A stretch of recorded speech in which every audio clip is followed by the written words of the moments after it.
Are you new to trading or you've been trading for some time? You still want a simple, profitable strategy? Well, in this video, I'm actually going to be breaking down a really simple supply demand strategy concept that you guys can implement in your trading style as of today. So make sure you go ahead and watch this entire video so we can go ahead and talk about that. So essentially you have two different types of traders. Your one trader is your retail traders, which is usually anybody that's watching this video like myself. Your second trader are going to be your big institutions or major banks or major equity fund holders and stuff like that. So the rule here is we need to understand how we can bet with them and not against them, because these are the ones that's actually moving the market. We're just here for the ride. So first you got to understand the time frames that you need to be trading this on. We're mainly only going to be focusing on the 1 hour time frame and 15-minute time frame and the 5-minute time frame. The 1 hour time frame we use to analyze the major areas of supply and or of demand. Other than that, once we see that, we jump onto the 15-minute time frame to now identify what we call a range. Essentially what a range is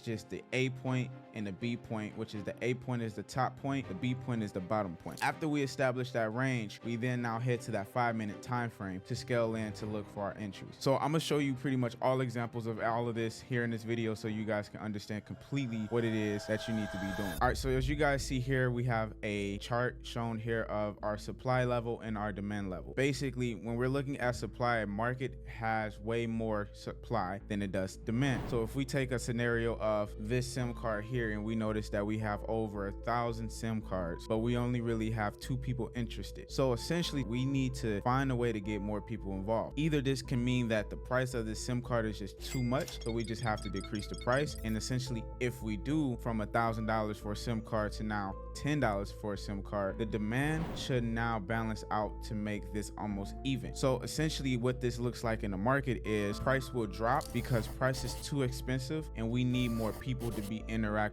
for this product or for the service. So that's basically what we are looking for in the market when we see the supply is dropping down. Now, when we look for demand, essentially demand is as simple as there's a lot of people interested, but we only have 2 of these SIM cards available now. So what we then need to do is figure out a way to get more supply and less demand. So when this happens in the market, essentially you notice that price will depreciate, right, known as distribute, and then we will have something called accumulate, known as accumulation, and then price will hit a cycle run. This is what price does 24/7. This is actually a theory called whack-off theory that we talk about in our community and also talk about on the YouTube channel as well. Now, once again, if you guys are ever confused or lost on anything that I'm doing, we do more in depth of these videos. If you guys want to get into our community, we can definitely get you involved in that. Make sure you check that link down below. So if you guys look, this is pretty much our follow-up of market. This is what market does every single second of the day. That's the beauty part of this. The hard part of this is figuring out when should we be looking for entries and how we should be looking for entries. That's pretty much what we're going to get into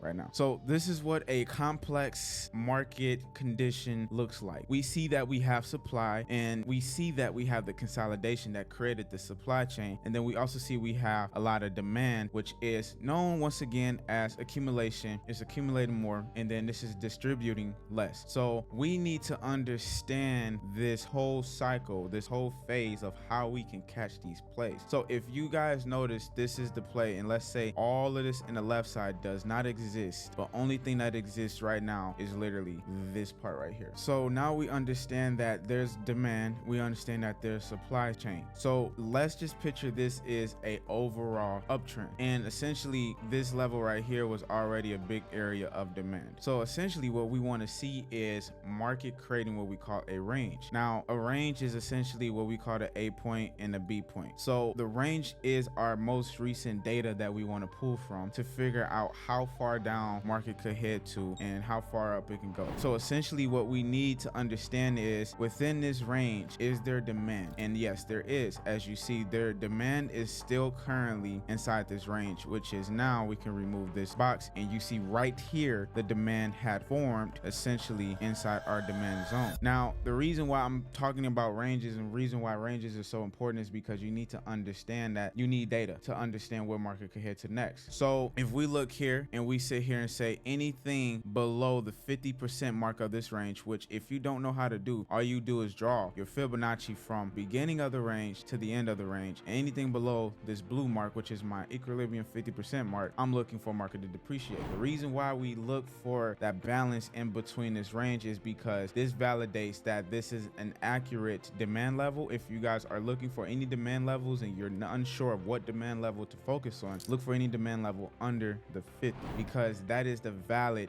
area of just simple physics of math. So if we're looking at that and we're like, the demand is here and it's right here, now I'm interested in looking for that setup. This is what you're looking for on a 15-minute scale. After you identify that on a 15-minute scale, you then head on a 5-minute scale and you start looking for your entries. And then vice versa, the same thing applies here as well. As you see, this is also another range, and vice versa, the same thing applies here. So these little setups that you want to look for, you need to understand that your supply is distributing price down, or is distributing price in general, and then you're looking at the demand as far as accumulating that price. Market will always do a run like this regardless of whatever the case is in markets. You always see it go up, you always see it go down. You just want to make sure you're in that right realm to get in at the right time, and the only way to get in at the right time is to understand the range, and that's basically this here. So if you guys do want more videos like this, all I need you to do is comment down below, let me know you do like these videos, and then most importantly, make sure you subscribe. So other than that, I appreciate y'all. Your boy Solo. I'll see you guys in my next video.